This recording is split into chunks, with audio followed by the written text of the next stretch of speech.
La Cassie, premièrement, c'est une jeune dame, maman, mère de famille, donc, à la base archiviste, documentaliste de formation, et puis ayant fait une licence, puis un master en communication, marketing et gestion, voilà, qui a pour passion la mode.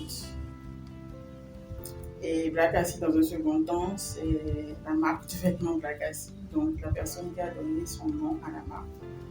Et Black Cassie, c'est une marque de vêtements, une jeune marque, je vais dire, qui travaille avec tout type de textiles, qui a pour ambition, bien sûr, de promouvoir le textile ou les textiles béninois, mais qui n'exclut pas tout ce que les clients aiment bien, affectionnent bien, c'est-à-dire les textiles importés. Et donc, nous travaillons à proposer les meilleures offres et les meilleures tenues voilà, à la clientèle. Donc, nous voulons bien que la clientèle consomme béninois, comme on dit, mais nous voulons aussi prendre en compte les besoins des clients qui affectionnent les textiles importés, à savoir le wax qui n'est pas fabriqué en Afrique, la soie imprimée, voilà, le velours, etc.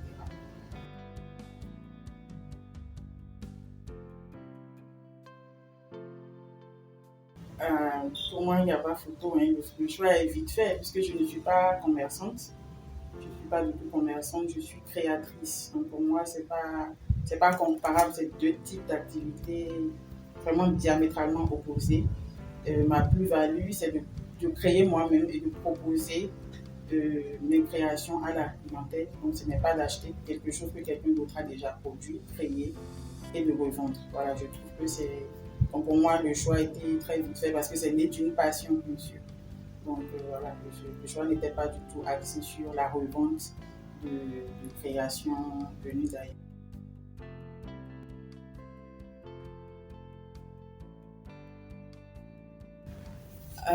Je vais répondre sans ambiguïté, c'est non.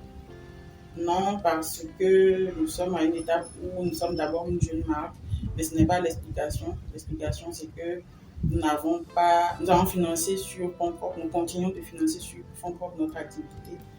Et donc, nous n'avons pas un accompagnement financier qui puisse nous permettre euh, de, de déballer, si je peux m'exprimer ainsi, tout ce que nous avons dans la tête comme créativité. Et donc, nous n'arrivons pas encore à jouir des fruits de nos créations. Voilà.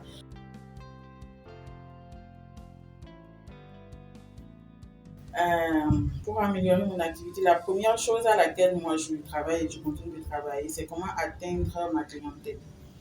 Aujourd'hui, nous avons beaucoup de moyens de communication, les réseaux sociaux, Facebook, WhatsApp, etc. Et je pense que le risque, c'est vraiment de se noyer dans tout ça sans pouvoir atteindre les personnes qu'on peut vraiment atteindre et qui sont nos cibles. Et donc moi, j'essaye en tout cas de travailler à cela, vraiment de localiser les personnes qu'il me faut, les personnes à qui je peux aller directement présenter mes produits et des personnes qui peuvent passer à la décision d'achat, qui peuvent d'abord apprécier et passer à la décision d'achat.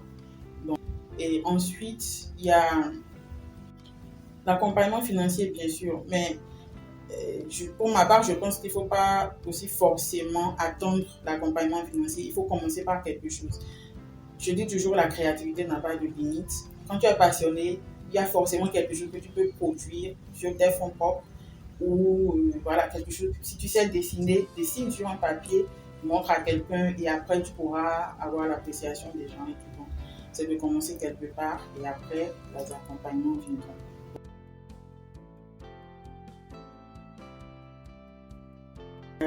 Bien sûr, je réponds comme ça directement parce que concernant ma marque personnellement, c'est que je suis centrée sur les marques, sur la clientèle ouest africaine au départ.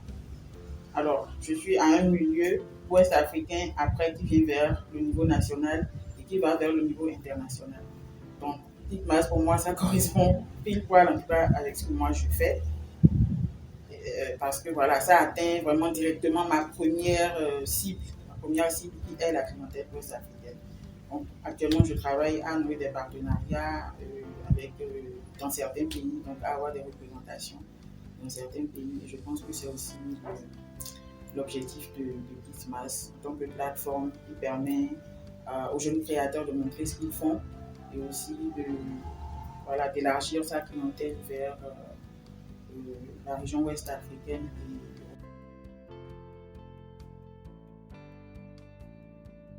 Je vous dis, je rêve de création, je rêve et puis je crée un vêtement. Et donc après, quand je me réveille, je dessine parfois, j'en ai tellement et je me dis, il y a tellement de choses à faire. Donc la créativité n'a pas de limite, comme je dis. Et on aspire à avoir une grande boutique, pour desservir la sous-région, avoir un atelier de confection vraiment professionnalisé avec des machines professionnelles, parce qu'il y a assez de choses dans le domaine à avoir si tu veux faire un travail impeccable. On aspire aussi à former des jeunes filles célibataires ou mères célibataires qui sont en difficulté. Donc on aspire, quelque part, il y a une œuvre sociale derrière notre conception de la chose. Donc ce n'est pas que de faire des modèles et de vendre, c'est tout un projet. Voilà, on est en train de bâtir et qui ira très loin, on en est persuadé. Donc voilà, on vous invite à nous accompagner.